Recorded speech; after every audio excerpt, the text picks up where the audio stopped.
지난번에 전도서 4장의 말씀을 나누며 아이들의 학업이 힘든 이유를 목적과 경쟁이라고 하는 부분에서 좀 이야기를 잠깐 했었습니다.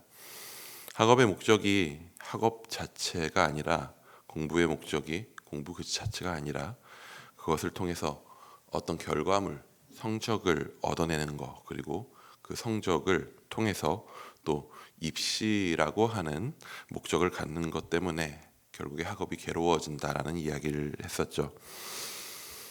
이렇게 얘기하면 아이들이 보통 안 믿는데 사람은 공부를 좋아합니다. 정확히는 사람은 배우는 것을 좋아합니다. 아기는 태어나서 일어나는 법과 걷는 법을 배우면서 실증 내지 않습니다. 계속 도전하는 것을 보면 알 수 있습니다. 지치지 않죠.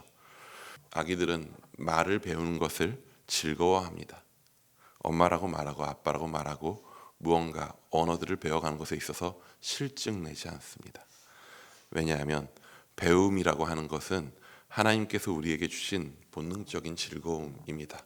그런데 그것을 배우는 것을 입시라고 하는 다른 목표의 도구로 바꿔서 거기에 경쟁을 집어넣고 평가를 하고 비교를 하면 그것 자체가 고통스러운 일이 되어버립니다. 취미 생활이 즐겁다고 그것을 직업으로 삼으면 안 된다는 말을 종종 합니다. 왜 그렇겠습니까?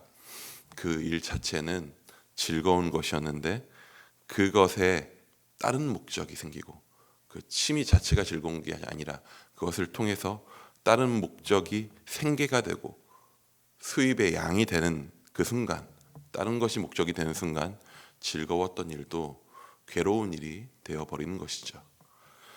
이것이 전도서가 말하는 삶에 대한 중요한 주제 중에 하나입니다. 오늘 우리 14절 말씀을 한 번 더 같이 읽어봅니다. 형통한 날에는 기뻐하고 공고한 날에는 되돌아보아라.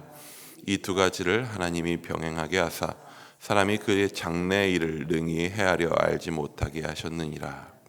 아멘. 오늘 본문 14절은 전도서 3장 1절에서 11절까지의 내용의 요약이라고 할 수 있습니다. 인생의 때가 있다라고 하는 것의 요약입니다.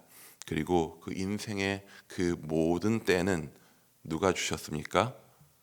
하나님께서 우리의 인생 가운데 주신 거죠. 형통한 때도 공고한 때도 하나님께서 우리에게 주신 때, 삶의 순간입니다. 힘든 때가 있기에 더 기쁠 수도 있고요. 힘든 때가 있기에 한편으로는 또 나의 삶의 인생의 의미가 무엇인지 알 수 없지만 그 힘겨움 가운데서 찾아가 보기도 합니다.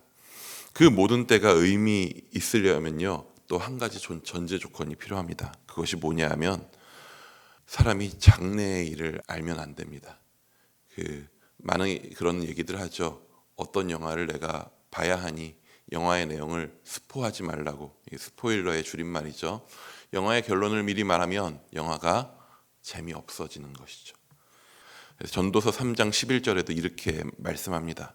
하나님이 모든 것을 지으시되 때를 따라 아름답게 하셨고 또 사람들에게는 영원을 사모하는 마음을 주셨느니라. 근데 영원을 사모하는 마음은 주시되 그러나 하나님이 하시는 일의 시종을 사람으로 측량할 수 없게 하셨어요. 앞날의 일을 사람은 알지 못합니다. 그러하기에 오늘의 삶의 순간순간이 어찌 될지 모르는 상황들 가운데서 삶을 좀 더 깊이 바라보고 앞을 알 수 없는 씨름 가운데서 힘겹기도 하지만 그 모든 순간순간이 하나하나 의미 있어지는 것이죠. 미래를 알면 인생은 오늘의 어떠한 일들도 재미없어지게 됩니다. 그런데 오늘 본문은 하나님이 선물로 주신 삶을 사람이 불행으로 채우는 모습이 있다라고 우리에게 이야기하는 것입니다. 우리 29절 말씀도 한번 같이 읽어봅니다. 내가 깨달은 것은 오직 이것이라. 하나님 사람을 정직하게 지으셨으나 사람이 많은 꾀들을 낸 것이니라. 하나님은 사람에게 생명을 주시고 각각의 때를 따라 삶을 살게 하셨습니다.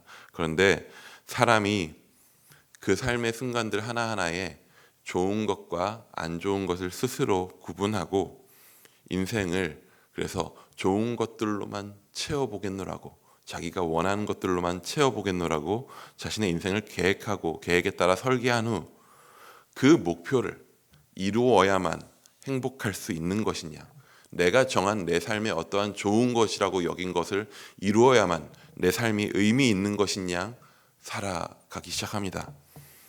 하나님께서는 생명을 주셔서 오늘 삶을 살아가도록 하시고 그 모든 때를 선물로 우리에게 주셨는데, 우리는 우리의 꾀를 내서 우리의 삶으로 내가 좋다고 여기는 무언가만을 목표로 삼습니다.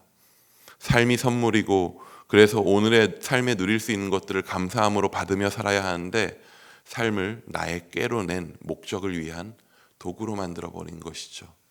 그래서 과거에 오늘의 삶에 필요 없었던 것 같은, 잘못했던 것 같은 과거의 일들은 후회로 묻어버리고 의미 없었던 삶처럼 생각을 하게 되고, 그리고 그것이 오늘의 한순간 한순간을 괴롭게만 만드는 거죠. 그것이 전도서의 화자인 전도자가 말하는 헛된 삶입니다. 삶을 헛되게 만드는 것입니다. 그래서 전도자는 끊임없이 우리에게 죽음을 기억하라고 이야기합니다. 우리의 모든 깨와 혹은 우리의 삶을 통하여서 내가 목적 삼고 이루려고 하는 어떠한 것들이 실제로는 대부분 죽음 앞에서는 헛된 것이다 라고 하는 것을 기억하라고 합니다. 오직 하나님이 오늘 우리에게 주신 생명과 삶, 그 순간순간이 의미 있습니다.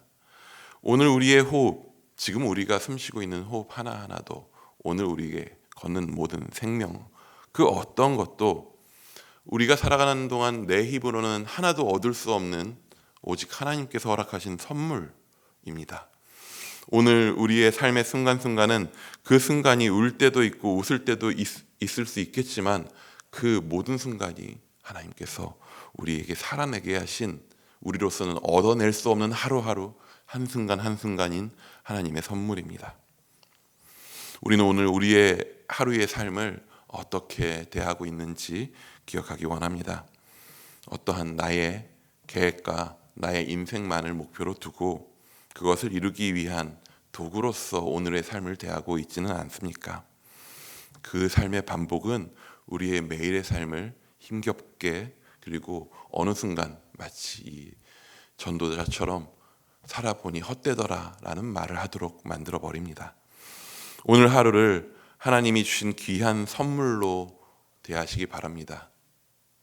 매일의 삶에서 하나님이 주신 생명에 감사하며 예수 그리스도 안에서 오늘의 삶이 영원으로 이어짐에 소망을 두고 살아가실 수 있기 원합니다.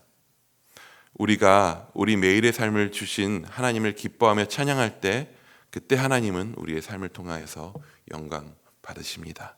그러한 은혜의 삶을 살아가는 성도님들 되시기를 축원합니다.